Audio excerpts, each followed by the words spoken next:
오늘 본문의 말씀은 서머나 교회와 버가모 교회가 등장을 합니다.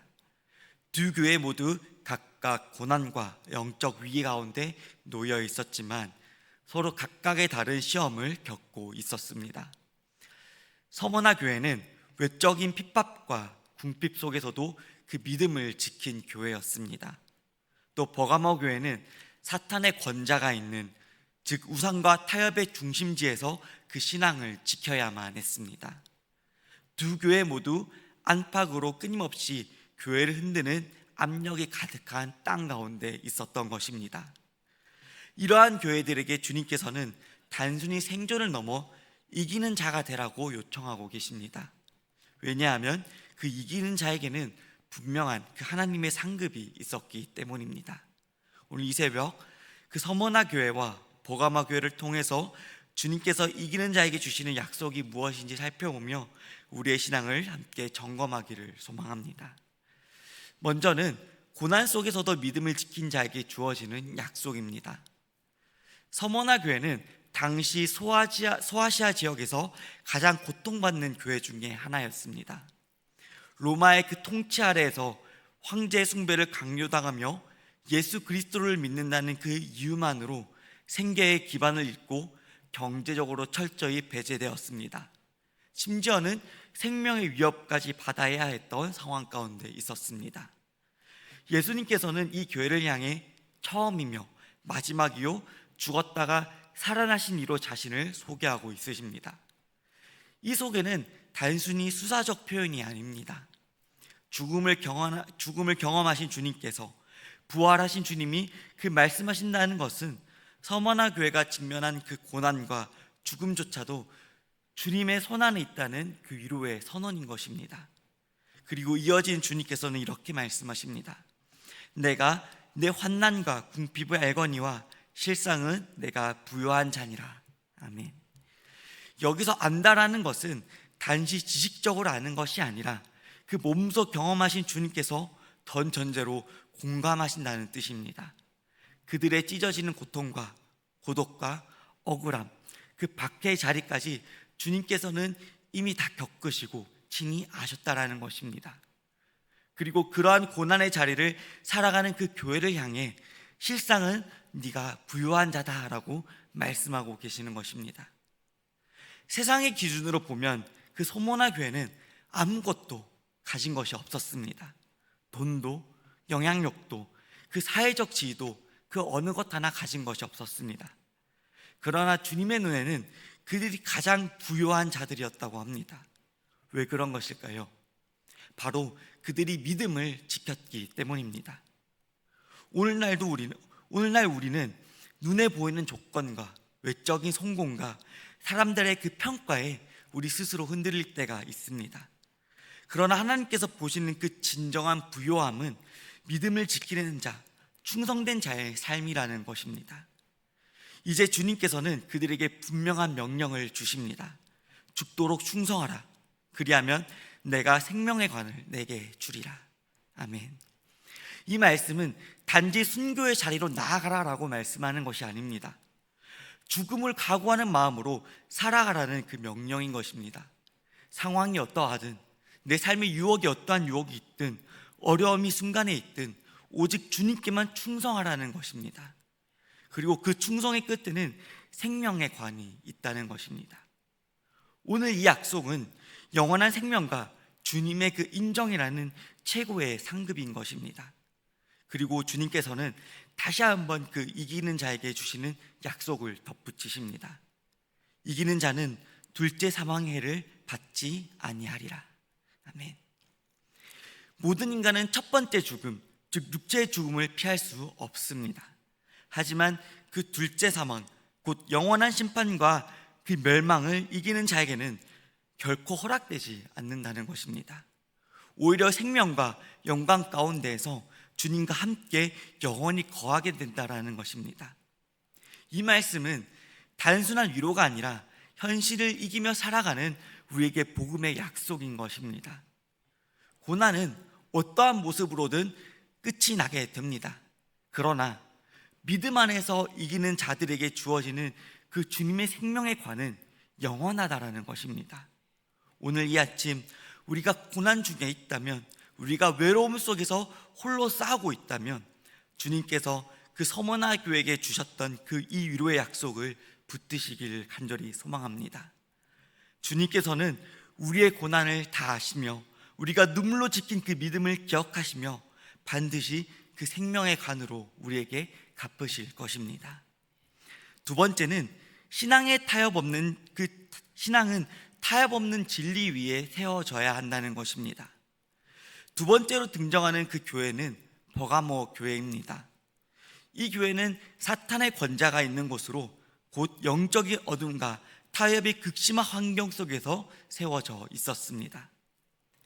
버가모 교회는 황제 숭배와 이교 제사가 강력했던 도시였습니다. 도시 전체가 우상 숭배의 중심지였고 참된 신앙을 지키는 일이 결코 쉬운 일이 아니었습니다.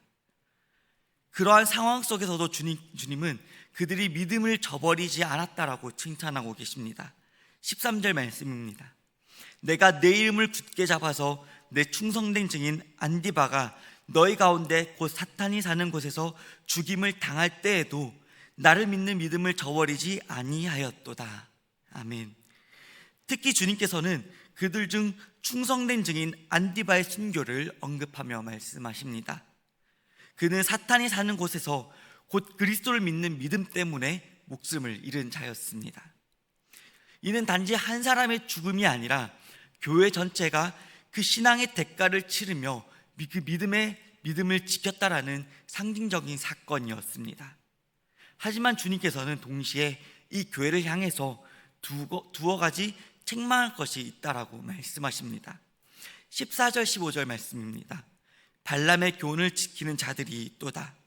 니골라 당의 교훈을 지키는 자들이 있도다.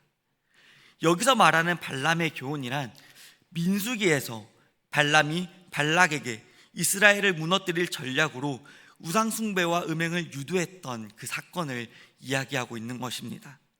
겉으로 보기에는 문화적 참여나 관습처럼 보일 수 있지만 결국 하나님의 언약을 깨뜨렸던 심각한 타협이었던 것입니다. 니골라당 교훈 역시 교회 내에 있던 이단적 사상으로 은혜 아래 있다는 이유로 도덕적 타락을 정당화했던 사건이었습니다. 쉽게 말해 니골라당의 교리는 하나님 앞에서 오직 영혼만이 구원을 받으며 육신은 땅에 묻혀 썩어짐으로 육신은 마음대로 즐겨도 된다라고 하는 것입니다. 우리가 먹고 마셔도 영적으로 순수하면 된다라고 하는 것이 그 니골라당의 사상이었습니다. 주님의 책망은 분명하였습니다. 믿음을 지키는 것과 동시에 그 진리를 타협하지 말라는 것입니다. 오늘날 많은 교회는 그리스도인들도 이와 같은 유혹에 직면해 있습니다. 복음의 본질을 흐리게 만드는 풍조와 다름이라는 이름으로 절대 진리를 상대화시키려는 그 문화, 그리고 신앙보다는 사회적 편의와 나의 편의를 따라가려는 그 무의식적인 선택들이 이러한 세상 우리를 하나님께로 나아가는 것을 방해하고 있는 것입니다. 이러한 세상 속에서 주님께서는 우리에게 질문하고 계십니다. 너는 여전히 나의 이름을 붙들고 있나? 너는 진리를 타협하지 않고 나를 굳게 믿고 있나? 세 번째는 회개하는 자들에게 여전히 그 소망이 있다라는 것입니다. 주님께서는 그 버가모 교회에 대해 단호하게 말씀하십니다. 회개하라. 그렇지 않으면 내가 내 입의 검으로 그들과 싸우리라. 아멘. 이는 단순한 경고가 아니라 회개를 기회를 주시는 은혜의 말씀인 것입니다. 주님은 교회를 버리지 않으셨고 다시 돌아오기를 기다리고 계시는 것입니다. 그리고 이어지는 17절에서 주님께서는 이렇게 말씀하십니다. 이기는 그에게는 내가 감추었던 만나를 주고 또 흰 돌을 줄 터인데 그 돌 위에 새 이름을 기록한 것이 있나니 받는 자밖에는 그 이름을 알 사람이 없느니라. 아멘. 감추었던 만나는 하나님께서 주시는 하늘의 은혜인 것입니다. 흰돌과 그 위의 새 이름은 하나님께서 나를 새롭게 부르시는 정체성인 것입니다. 회개는 때로는 아프고 부끄러운 일이지만 그 끝에는 생명의 은혜가 있는 것입니다. 오늘도 주님께서는 회개하는 그 자들을 기다리시며 돌아오라고 우리에게 여전히 말씀하십니다. 그리고 다시 시작할 수 있는 은혜의 문을 우리에게 열어두시고 계시는 것입니다. 사랑하는 법함교회 성도 여러분, 오늘 말씀은 단순히 그 과거의 서모나 교회와 그 버가모 교회에게 주어진 말씀이 아닙니다. 오늘 살아가는 우리에게도 동일하게 주어지시는 살아있는 하나님의 음성인 것입니다. 서모나 교회처럼 환난 속에서 믿음을 지키는 자들에게는 생명의 관이 약속되어 있습니다. 또 버가모 교회처럼 세상의 타협과 혼란된 삶 가운데서도 우리가 회개하고 돌이킨다면 감춰진 그 만나와 새 이름을 우리에게 주신다고 하나님께서 약속하고 있는 것입니다. 이 모든 약속은 단 한마디로 요약되는 것입니다. 이기는 자에게 주어진다라는 것입니다. 우리 모두 이겨야 할 싸움을 각자가 치르고 있습니다. 고난과 유혹과 세상의 눈치와 타협하고 싶은 유혹과 그 각자의 삶 가운데서 그 가운데서 믿음을 끝까지 붙드는 자들, 죽도록 충성하는 자들, 죄를 깨닫고 돌아오는 그 자들이 바로 이기는 자라는 것입니다. 오늘도 여전히 우리는 그 이기는 자에 설 수 있는 기회를 우리는 받고 있습니다. 매일마다 하나님께서는 우리에게 이기는 자가 되도록 우리를 부르시며 우리를 그 길 가운데 인도하고 계신다는 것입니다. 오늘도 여전히 우리는 그 이기는 자리에 설 수 있는 기회를 받고 있습니다. 세상의 평가보다는 주님의 그 음성을 붙들며 주님의 그 약속을 사모하며 오늘 하루도 믿음으로 승리하는 하루가 되시길 간절히 소망합니다. 함께 기도하시겠습니다. 사랑의 하나님, 오늘 이 새벽 그 계시록의 말씀을 통해 주님께서 그 교회들에게 하신 음성을 듣게 하시니 감사드립니다. 서머나 교회처럼 환난 속에서도 믿음을 잃지 않았던 이들에게 생명의 관을 약속하신 주님의 그 은혜를 기억하게 하여 주시옵소서. 주님, 그 버가모 교회처럼 세상과의 타협 속에서도 흔들리는 우리를 향해 그 진리를 지키라 하시며 회개할 기회를 주시는 그 주님께 여전히 그 감사를 드립니다. 사랑의 주님, 우리 역시 이 시대를 살아가며 크고 작은 시험과 유혹 앞에 서 있습니다. 세상은 그 진리를 흐리게 하며 믿음을 조롱하며 그 신앙의 길을 좁고 어렵게 만듭니다. 그러나 이 모든 현실 속에서 우리가 오직 주님을 바라보며 이기는 자로 살아가게 하여 주시옵소서. 주님께서 죽도록 충성하라는 그 주님의 명령 앞에 우리가 무릎 꿇고 회개하라는 그 주님의 음성 앞에 간절히 순종하는 우리 모두가 되게 하여 주시옵소서. 주님, 감추어진 만나와 흰돌, 그리고 주님께서 새겨주시는 그 새 이름을 사모하며 오늘 하루도 정말 이 믿음으로 걸어가며 우리가 날마다 이기는 삶을 살 수 있도록 주님 간절히 인도하여 주시옵소서. 예수님의 이름으로 간절히 기도하옵나이다. 아멘.